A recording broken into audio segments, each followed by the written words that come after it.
The chair recognizes the honorable member for St. Barnabas.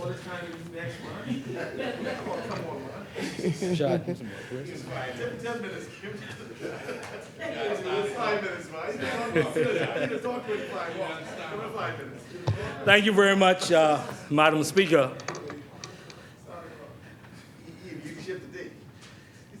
Thank you very much, Madam Speaker. Madam Speaker, our democracy is alive and well. Democracy is alive and well, even though the member took some liberties and threw some low blows, but that's okay. You know? God knows he broke the code, man. I thought that Tuesday thing was something.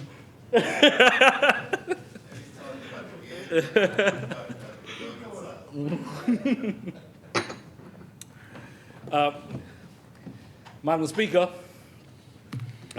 thank you very much. I rise on behalf of the great people of St. Barnabas to offer my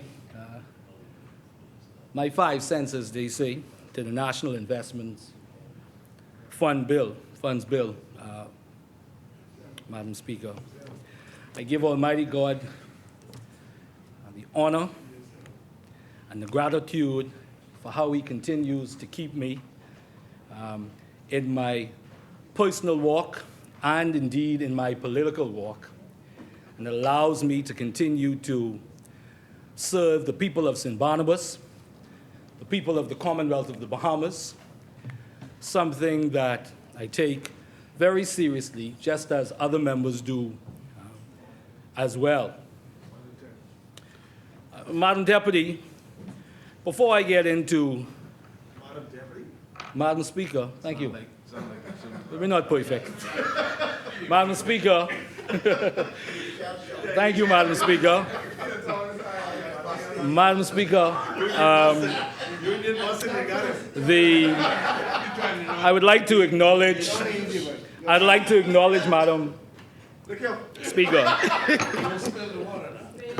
acknowledge, no, I'm good. I'd like to acknowledge my wife, Nia Penn Cartwright.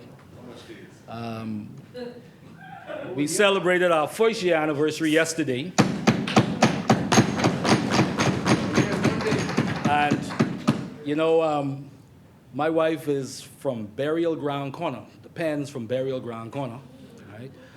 And so, you know, yes, granddaughter, Simpson Penn's granddaughter.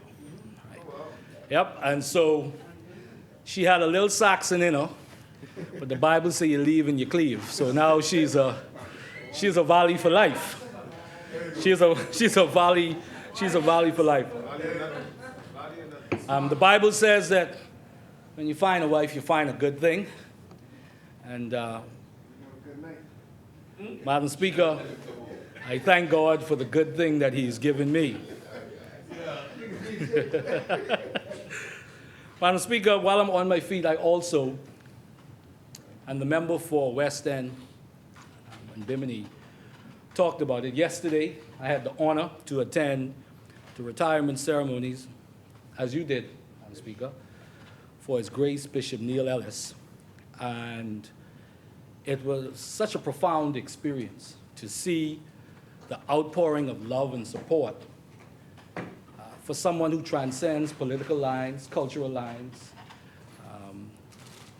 denominational lines, and the fact that he contributed and has contributed and continues to contribute to my life, the life of other members in here, and indeed thousands and hundreds of thousands of people across the length and breadth of the Commonwealth of the Bahamas, the region, and indeed the world. And there was something that he said, and myself and the member for Angliston, I know she wouldn't mind me saying this, talked about it very briefly, where he talked about one of his mentors, the late great Reverend Charles Sanders, who said to him, I'm paraphrasing here, if you're not impacting people's lives, you're wasting your time. And I believe that in this exercise here and what we do, and other members have been doing this longer than others, But we are truly all in this, I believe, for the same reason, and that is to make a difference in the lives of our constituents and indeed the people of the Commonwealth of the Bahamas. So you will never hear from this member to question the intention in terms of caring for the Bahamian people. Do we disagree on policy and how policy should be applied and different applications of what we believe should happen for our constituents and people across the Commonwealth of the Bahamas? Absolutely. But there is no doubt that we all want what's best for our people, and we all agree that this is the greatest country in the world, the Commonwealth of the Bahamas. Also, Madam Speaker, I think about 2 weeks ago, I had articulated on the floor on my feet reference to the role of women. The role of women, I hear used to be F&M.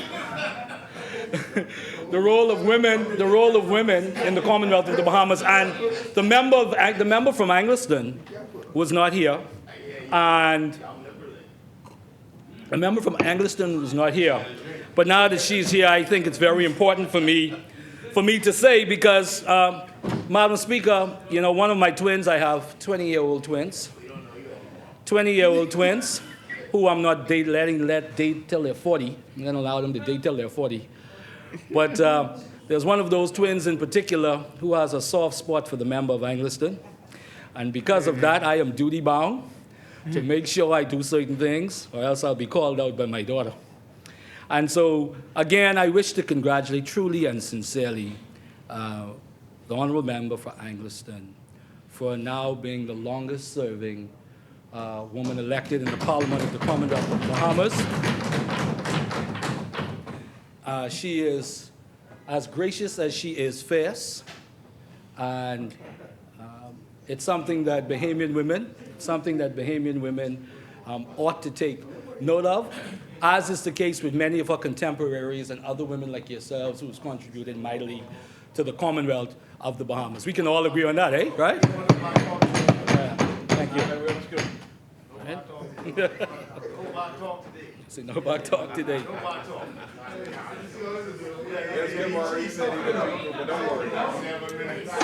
Madam Speaker,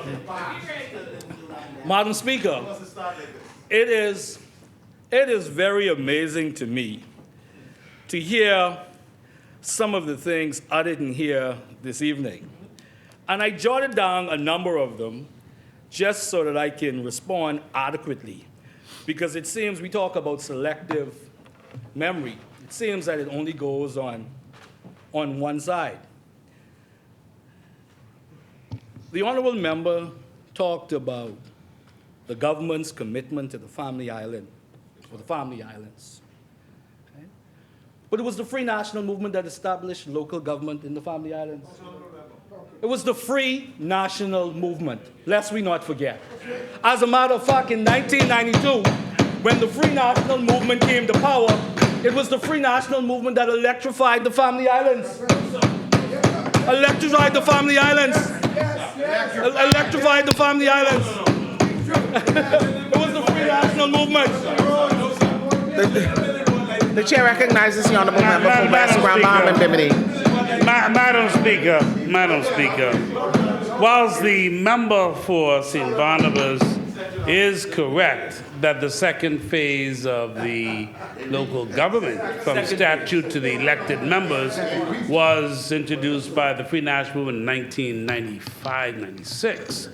The electrification of the family islands was done by Shanendon E.Cartwright, and you completed 2 islands when you came in. That's what you did.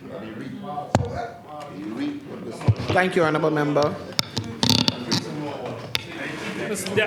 Madam Speaker, as I was saying again, the government seems to only want to choose one part of history.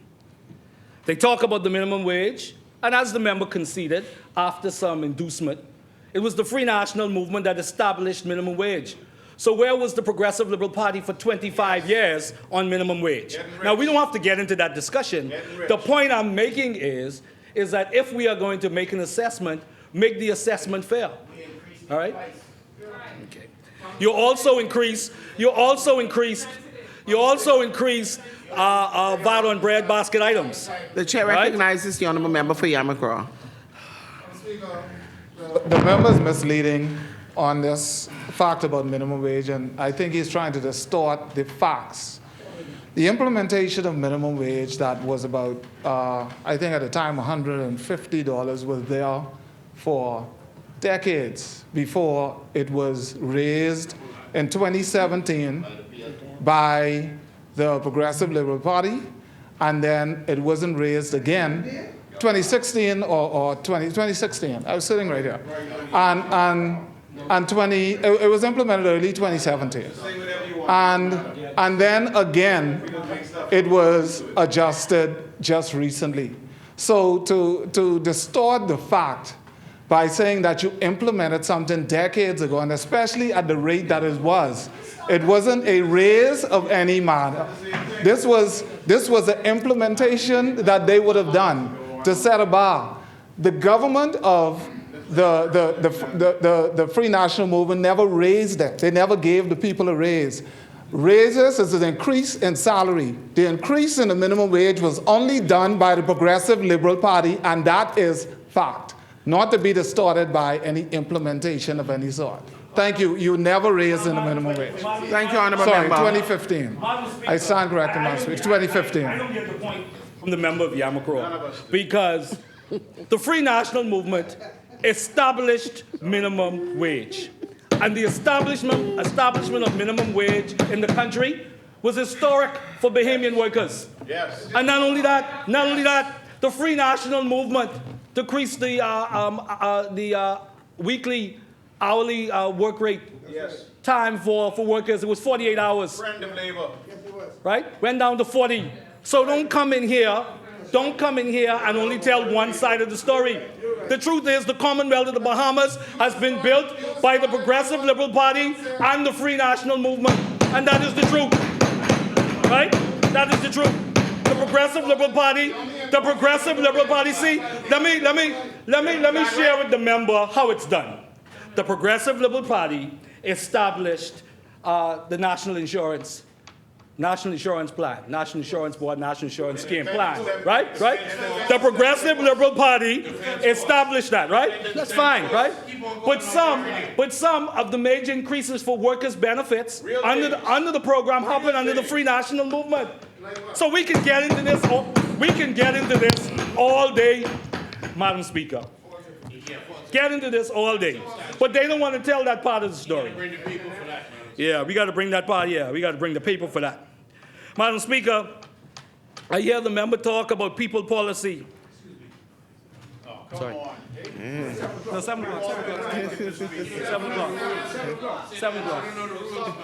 The chair recognizes the honorable member for West Grand Bahama and Benin.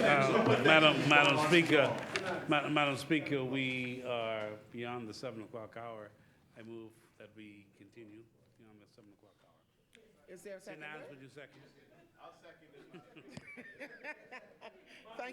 Thank you, honorable member. It is removed and seconded that the business of this House proceeds beyond the 7 p.m. hour. All those in favor shall remain seated. Those opposed will stand. The motion is agreed. The business of this House will proceed beyond the 7 p.m. hour.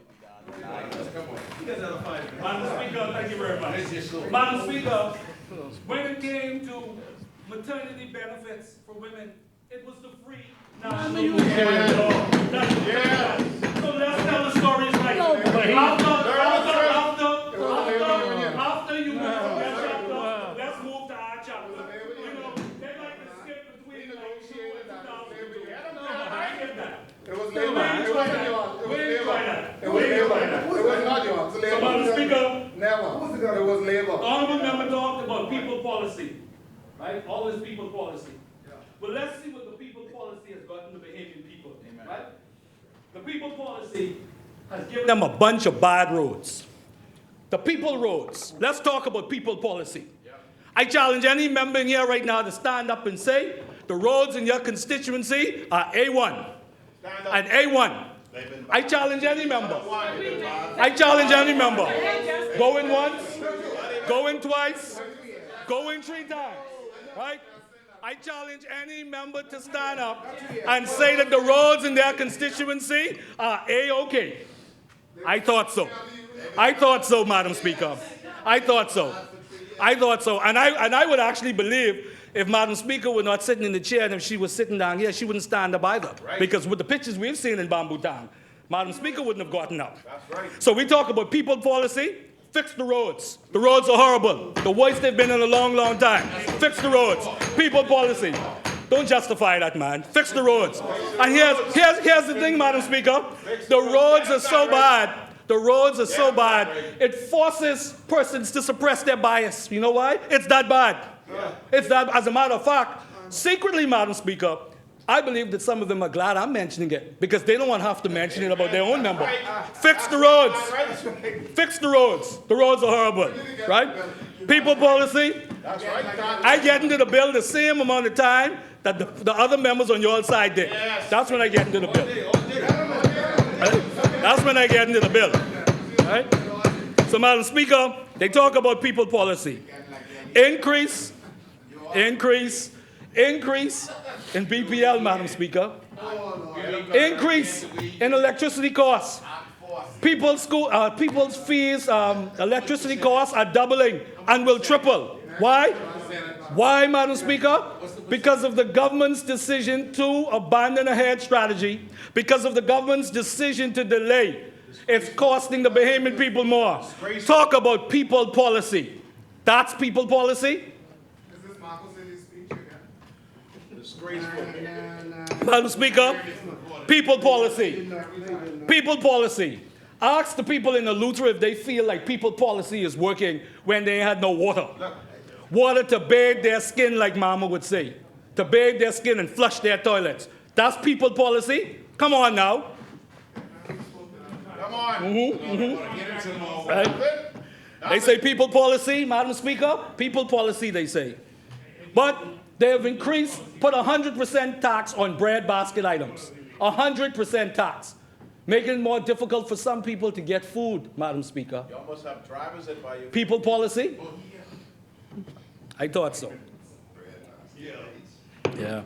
Madam Speaker, I'll say again for the record, I challenge any member in here of the opposite side to stand up and say that their roads are perfect and driving into your constituency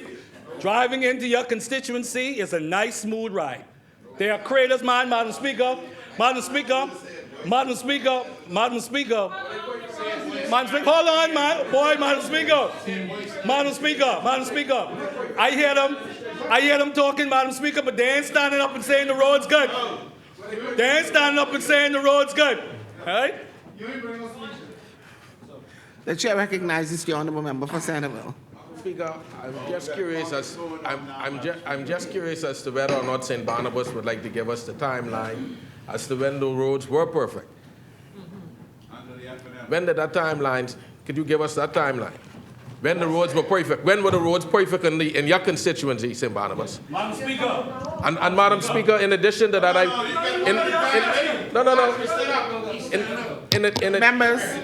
In addition to that, Madam Speaker, I also wish to indicate that we have started road paving work in Centerville, and as a matter of fact, Arundel Street is being graded today as we speak. But I would like to know the timeline for the perfect roads in this constituency. Well, I see the honourable member, my fellow Valley boy, he made the distinction just now. He spoke for himself. He said Centerville. He didn't speak for the government, right? Now, speak for government. The truth is, we all know the roads are horrible. The roads are horrible. The worst that they've been. The worst that they've been. The worst that they've been. So instead of them coming at me, maybe they need to get together and figure out how they could fix all these potholes around here on the island of New Providence. Right? Teams out. Madam Speaker, the government was elected in September 16, 2021. It's now December 12th, right? 2022. No amount of excuses could justify the fact that our roads are in a horrible state. Holes, square holes, craters. It's horrible. And you want to know how competent a government is? Check how they deal with infrastructure. That's what the Bahamian people are saying. Can't keep the road paved? Come on now. And the taxpayers that the people are paying. And on top of that, road traffic just announced. On top of that, road traffic just... Listen, Madam Speaker, I would say to the members, have a conscience and let me speak, because the truth is, you know I'm speaking the truth. The road traffic department... Madam Speaker, please protect me, please. Please protect me. Please protect me. Members. Please protect me. Thank you. Madam Speaker, what makes this situation with the water and the roads so unjust, so incredibly unjust, is the fact that this government is about to increase fees at the road traffic department. So already the taxpayers are paying money to get holes in roads and no water in the Eleuthera, but now you want to increase the fees on some other government service? That can't be right. And I don't think anybody would stand here and say that that is right. Tell your constituents, yeah, man. Tell your constituents, yeah, man, you know, the fee increase in road traffic, that's an important increase because you got smooth roads. You can't say that to them. I shared a quote some months ago that I learned in an organization that says, excuses are tools of incompetence that build monuments of nothingness. So monuments of nothingness are being built, and definitely ain't no roads being built. So don't try that. If y'all won't be fair.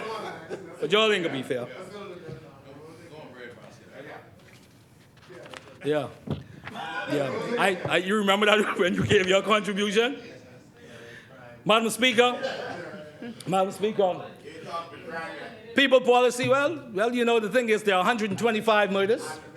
125 murders in the Commonwealth of the Bahamas. 125 murders in the Commonwealth of the Bahamas, Madam Speaker, but yet they say people policy.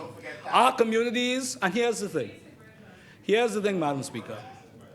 Crime is not a political issue. Crime is not a political issue. No. Crime is not a political issue, but it does not mean that the government does not have a responsibility to lead on the matter. There's been no comprehensive plan on crime. I say again, in March, there were 22 murders, an historic number for the Commonwealth of the Bahamas. We're now at 125. The second largest amount of murders in the Commonwealth of the Bahamas, right? No, nobody's gleeful. No, and I hear the member for Exuma, you know, saying about being gleeful. No one is gleeful. The truth is that this is what governance requires.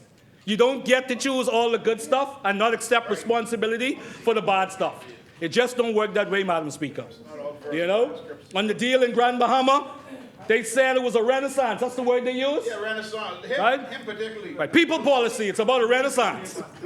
They said it's about a renaissance. As a matter of fact, I think the word they said, they're going to make Grand Bahama grand again. Yeah. They're going to make Grand Bahama grand again. But the truth is, Madam Speaker, what has happened is a grand failure. A grand failure, Madam Speaker. A grand failure. But yet, members are quick to get up, but they won't explain what happened to the deal.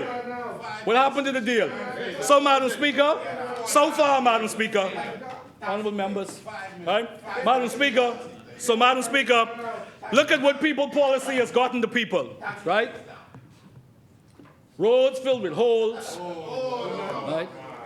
125 murders in the Commonwealth of the Bahamas.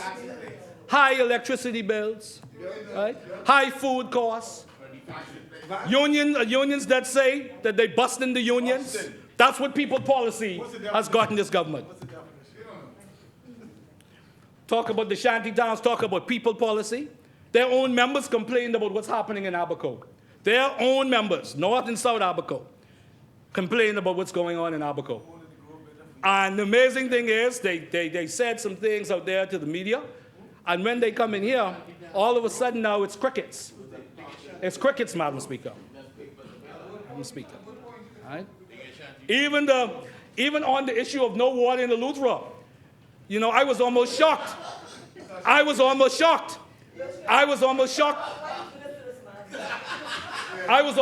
Madam Speaker.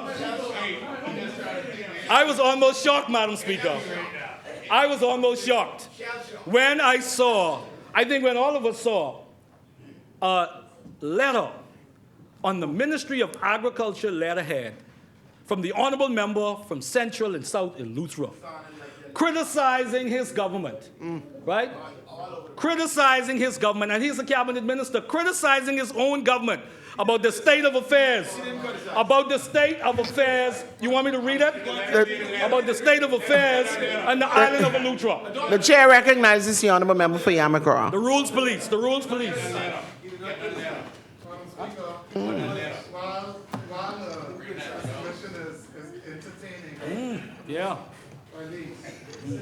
there is a rule, page 25, 8, that speaks of debate being relevant to the motion. And I have to use it on the good member because we are waiting for, Madam Speaker, the hour is late. And while entertaining, the member must speak at least give 1 minute of his speech tonight on the debate at hand. And you know, it's gone on for 20 minutes on the roads. Please, Madam Speaker, relevance, please. Thank you, honorable member. It's amazing. You know, when we stand up on this side, we acting in the sitcoms, but when you all do it, oh, it's good. It's good. Good policy. You know? It's the same episode. Yeah, well, you know, the reruns are the best. The reruns are the best. The reruns are the best. Reruns are the best. So, Madam Speaker, I heard the member for Centerville use an expression. The member from Centerville who's my good valley boy, and we can deal with them Saxons very soon, Honorable Centerville, member from Centerville. He used the expressions, say tings, tings, tings, and more things when he talked about for his people in Centerville. Tings, tings, and more things. Well, the Bahamian people are saying to this government, all they have under this government is bills, bills, and more bills. That's what the Bahamian people are saying, Madam Speaker, and they can't run from it and they can try. Madam Speaker, you know the people we're talking about.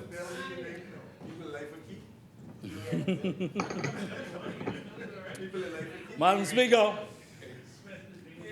yeah, man, it's hot in here, man, you know? It's hot in here. So, Madam Speaker, yeah, absolutely. So, Madam Speaker, the government can try all they want. The government can try all they want. The truth is, there is a great disparity between what the government feel like they're doing for the people and what the people feel like the government is doing for them. $60 million in consultants, not $60 million in consultant services under this government. So you would think, hold on now. See, this is the kicker, and this is what the Bahamian people say. $60 million in consultants. So you would figure you hire consultants to help you with your various ministries, right? And that they would add to bringing some solutions and answers. $60 million, yet roads bust up, no answers to the roads. $60 million in consultants, but no water, consistent water in Eleuthera. People can't bathe, can't flush the toilet. $60 million in consultants, but fees going up with road traffic. $60 million in consultants, but we had 125 murders in the Commonwealth of the Bahamas. $60 million in consultants, putting aside that the Prime Minister has to travel, and we salute the Prime Minister for traveling. Travel costs has gone up with large delegations, but $60 million for consultants. $60 million. But they say people policy, Madam Speaker. Now to the bill, Madam Speaker. Yes. This is a very important bill. This is a very important bill. Madam Speaker, this is a very important bill. Madam Speaker, I'm trying to talk about the bill. Members. I'm trying to talk, thank you. This is a very important bill, Madam Speaker, and we support this bill. We support the government. We support the government on this issue. The issue of patronage and our patrimony is something that we continue, and we've had discussions about over the many, many decades, and how do we monetize, how do we ensure that our patronage stays intact for future generations of Bahamians. And, you know, It affects Bahamians in many different ways, this discussion about our patronage and so forth. You know, on a very patrimony, sorry, thank you, a patrimony. Even when it comes to the access, even Madam Speaker, you know, I think about, for example, and this is not directly yet, but even when we talk about the access, to beaches, for example, even when we talk about the access to beaches, you know, one time ago you could drive around this island. I don't know if drive around this island and easily access beaches on the island of New Providence and in the Family Islands. But now it's very, very difficult as people are hiding the easements and the legal entries. And some people have even put up fences and so forth. So we have to do a better job, Madam Speaker, of ensuring that Bahamians have access to our beaches. But of course, at a very macro level, this bill is so important for us to ensure that as we go along, the dreams and aspirations of the Bahamian people can exist in a robust way, because there is a mechanism such as this that will allow us to fuel the aspirations of our people and national agendas. I know the member for Garden Hills, who was a coach, who coached me a couple of times, and of course, as the Minister of Youth and Sports, can definitely appreciate this. For years, for decades, sporting teams, and even recently, you know, sporting teams have had difficulties traveling. The issues with education, as I'm sure the member of Angliston can speak, and the lack of resources that's needed and so forth. Chunkanu, there are so many things that will be a benefit of how this bill will operate. There are concerns, as has been mentioned by a number of members, about the role of the minister and so forth. But like anything in the Commonwealth of the Bahamas, that is something that we have to be very, very aware of, Madam Speaker. But this is important legislation. And I just hope, Madam Speaker, that unlike a lot of bills, we do what we can. We do what we can to ensure that it truly works for the benefit of the Bahamian people, Madam Speaker, that it truly works for their benefit. From session to session, we pass these bills, but yet the Bahamian people don't get the true measure of what the initial intent was. Obviously, the Free National Movement would have been involved in a process with this piece of legislation. And we commend the government for doing what governments are supposed to do. And this is my point. The government is doing this, but yet they refuse to acknowledge that there's much more work to be done as it relates to ensuring that real people policies are taking effect in the population out there, because Bahamians are hurting. Bahamians are hurting in a real way, Madam Speaker. You know, Madam Speaker, as I get ready to take my seat, Madam Speaker, as I get ready to take my seat, I know you want me to sit down, but that's okay. As I take my seat, Madam Speaker, you know, the truth is, if we want to be very objective and be very fair in our dialogue about politics in our country, the truth is, in the first 25 years of the Progressive Liberal Party, despite the many things that were done, incredible things, historic things that were done, there were some people and some persons